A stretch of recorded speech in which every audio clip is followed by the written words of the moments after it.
everyone.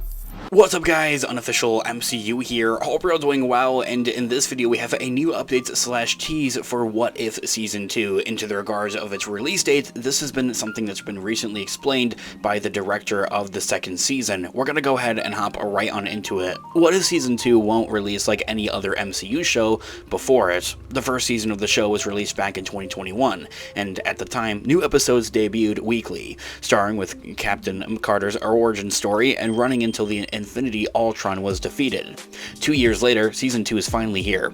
However, instead of a weekly release schedule, new episodes will debut daily starting on December 22nd, this week at the time of recording and publishing this video. And so, the director themselves had actually recently attended a Q&A panel, by which we're taking a read from their article. I'll have it linked in the description down below, for Disney's What If Season 2, during which the creative team behind the series spoke about the decisions to release new episodes of the show every day, of which is a first for Marvel Studios and for any Disney Plus show even. When asked about this unprecedented move, executive producer Brian Andrews admitted that he doesn't know how the powers that be, Brad Winderben and Deanna Eberhardt, had actually thought of this idea. He says that, in quote, well, I mean, Brad and Deanna were off somewhere, connecting the magicalness of how to release these things. We were just busy, just working when it is coming out exactly. We don't know that.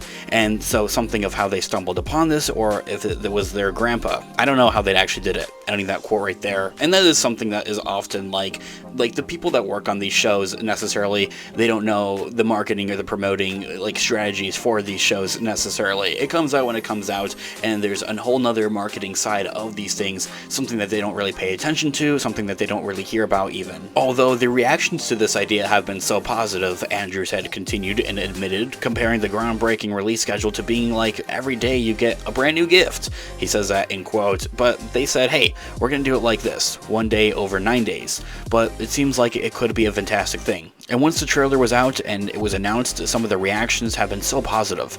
It's right during the holidays. It's like every day you get a brand new gift. It's pretty cool, and I think it's going to do well. I mean, that quote right there, and I agree exactly with that.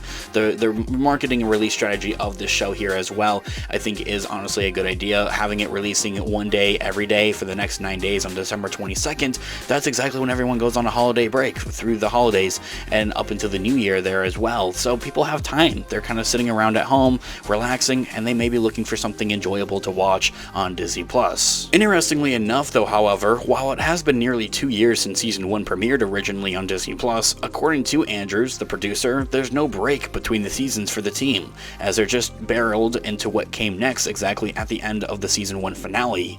He says that in quote, and it's funny, there's no break. I think our team can attest to that. We just barrel on into the next thing. It takes a while for them to finally come out, so yeah, we might learn some things along the way, production-wise, to maybe we should try this, or we should try that. But story-wise, it was always just sitting in a room and nerding out on what Matthew Chorisi said about the action figures out and just playing, essentially. I need that quote right there, and I love the idea of how they kind of came up with that. And it reminds you of when you're little, maybe you're playing with your Legos and you're just coming up with this crazy storyline. He's kind of comparing it to that, and that's something I honestly really love. And then also into the regards and confirmation that there's no story break necessarily, there's no time gap between from when we last saw these characters at the end of Season 1, and also gives, I think, and provides more confirmation as to what characters we're going to be dealing with in What If Season 2, and seeing how that story kind of continues on into a second season, even when there's no break. It just jumps right into the next thing, despite there being nearly a 2-year gap since we last got Season 1 with that finale. The producer continues on and shared that the team had so many great ideas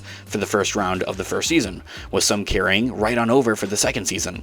He says that, in quote, we had so many great ideas in the first round of the first season, and there's only so many episodes you can make though.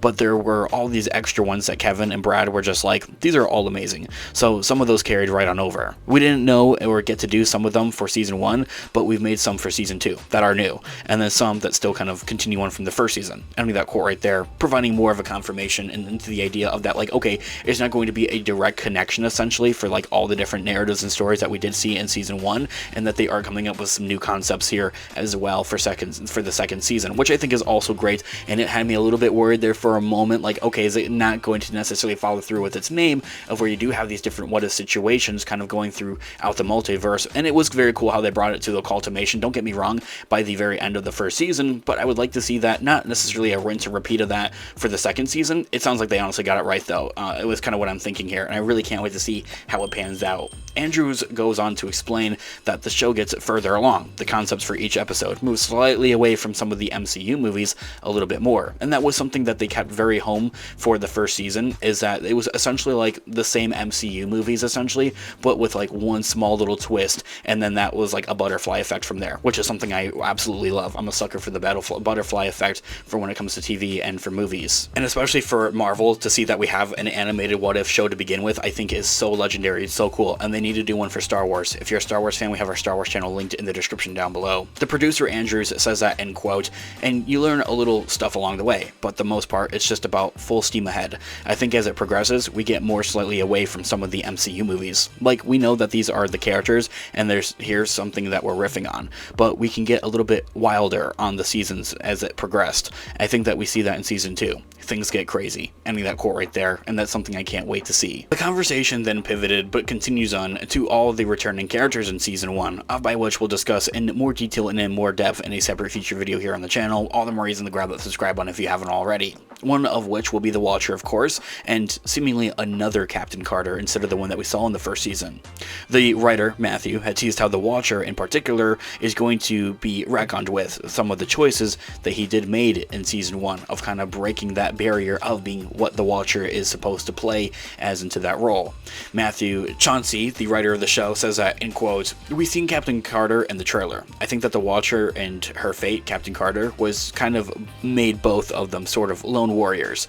I think part of the fun of watching their journey throughout the show is that they're kind of mirrors of one another, and I think that the Watcher is going to retcon with some of the choices that he did make in season 1 through how he engages and watches Captain Carter navigate in her life in these episodes," which is cool. Ending that quote right there, providing more of that confirmation that the Watcher is going to break that fourth wall essentially, and like get into some more multiversal trouble essentially, kind of causing more mayhem. It seems like a little bit more of kind of also how we saw him play out with the Infinity Ultron in the season 1 finale as well. And so, with this here all being said, the release method of What If season 1 is certainly a unique choice made by Disney and Marvel Studios. Hopefully it will keep the project alive in the pop culture conversations over the holidays, not to mention, as I had said, it gives all the more reason for people to want to watch it. They're on their holiday break. Perhaps Marvel feels that What If, the overall show, might not have the drive to keep the hype alive every week necessarily, which is okay, and it could easily stay at the forefront of the collective's world mind as a daily event over the 9 festive days, of course, as well. Not to mention that's how the story also plays out, as it's very wintry and very festive throughout, it seems, from the trailer itself. What If daily drops is not the only unique release model for Marvel Studios these days in the recent.